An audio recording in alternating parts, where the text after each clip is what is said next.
y'all wanna hop in the game and do the same, selling tickets to your favorite name. Join our trade. Ticket resellers investing in building every day. Join our We have the easiest way to make money online. As you see over here, there's no MLM, no pyramid scheme, no ads or marketing required, no selling tickets in the streets, and you don't need any labor costs to scale up. Hey, if you're interested in scaling your ticket business or your business into the millions, like I've done, selling tickets strictly online, 100% online, you'll never catch me out in the streets. Go to thetickettrap.com again. And then after that, you had kind of the strong women presence like Queen Latifah and Moni Love and MC Light, of course, you know. And then after that, you had like Foxy Brown and Little Kim, and it kind of switched from the strong woman to the woman that, you know, is the hustler's main chick. And, you know, she does the hustler's bidding and, you know, she's a dime piece and yada, yada. And then after that, you kind of got into the more like the Cardi B's and the City Girls, you know. And then, of course, you had some variation because you have Young M.A. and, you know, some of the others. So you see really so many different levels of womanhood or what women perceive to be womanhood.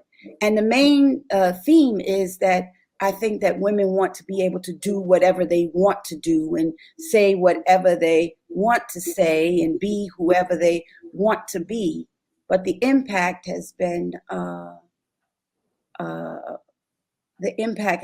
great in the sense of, I don't know, I think the young people are getting very mixed, very confusing messages from the female MCs.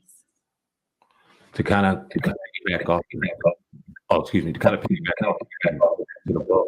Winter Santiago herself, written as a beautiful woman coming from a hustler background, a hustler herself, and getting back into the game, coming back into life after death, or people curious to whether or not she's going to get back into the game. How does that, in fictional books, but written in reality, because a lot of people can relate to exactly what you're writing, even though the characters and the scenarios, quote unquote, may be fictional. How does that correlate, or Winter Santiago, to today's woman? And how did it correlate 20 years ago? Well, I think in Life After Death, you'll see that Winter has some more options than just hustling, but she still definitely has that same mindset that she had in The Coldest Winter Ever. She doesn't really see anything wrong with it. She thinks that she did 15 years because she had a bad attitude, not because she did anything wrong. And she says clearly that she was innocent and she got arrested for an attitude when an attitude is not a crime. But the fact is that in America, you can get arrested for what is perceived as a bad attitude. So I think that Winter has more options, just like this young generation has more options.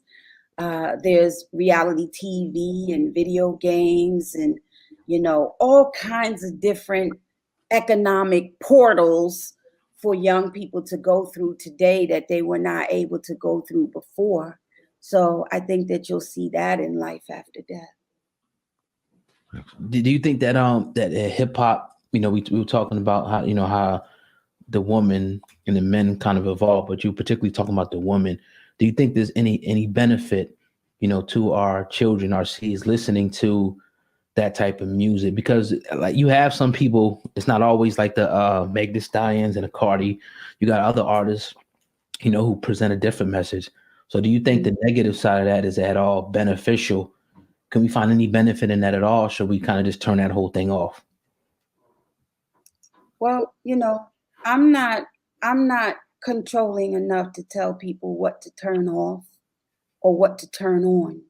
But I always like to give a message through all of the art that I do, that your life matters and your soul matters. and your choices matter, and your actions matter. And I always feel bad if I see, women who think that all they are is a sexual entity and nothing else. And even from when I was 21, I believe that the definition of a woman is to have 360 degrees of power, to be multidimensional. So your sexuality, of course, is part of it, because that's nature. But there's so many other levels to your womanhood. So I'm always going to appreciate the artists that accentuate and make it clear to young people that there are so many other dimensions to your womanhood and your manhood that you need to strive for, than that one dimension of just being a sexual entity or somebody who embraces just violence and confusion.